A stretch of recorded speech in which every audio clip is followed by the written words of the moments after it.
Welcome to Statistics for Surveys, Session 3, Diagrams for a Single Variable, Segment 1, Pie Chart.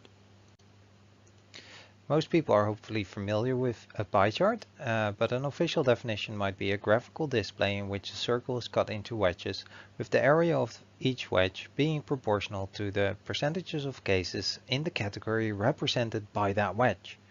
It's quite a long and tricky definition for something that's basically simply a circle, such as this one, or the one below, which is one of the oldest one actually found, was done by William Playfair in 1801.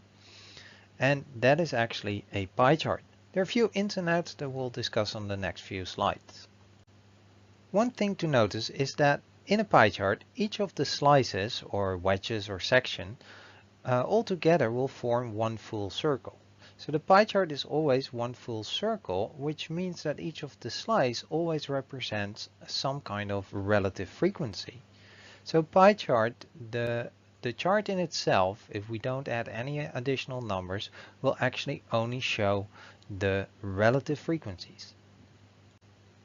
A few of the downsides of a pie chart are the following. First off, because it only shows relative frequencies, if they are close to each other, it's going to be hard to tell which slice is actually bigger or smaller than the other ones. In the pie chart up here, we'll see a few different slices, but it's really hard to tell which one is actually bigger, or perhaps they're all equal, or etc. On the other hand, if there are too many categories, then the color chart will actually start to look like, or the pie chart will actually start to look almost like a rainbow, and it won't become so clear anymore. And the whole idea of creating a chart is to actually make things clearer. So if you have many categories, a pie chart will probably not be a suitable visualization of the data.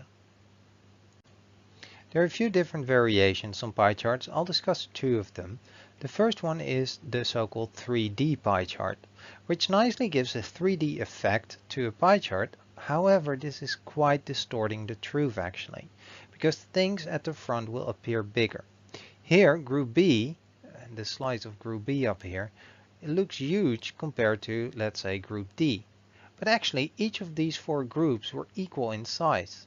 So by adding a 3D effect, you can actually distort the truth quite a lot.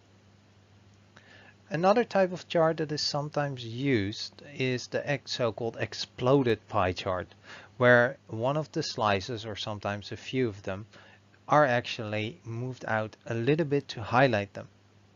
It will make comparisons with the other slices a bit more tricky, because people are not that good at judging areas. These were just a few of the ins and outs about pie charts in general. If you want to know how to draw one manually, I'll have a separate video on that later on.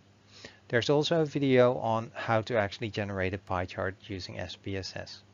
This was just about the pie chart in general and how to actually read it, when to use it, and especially also when not to use it.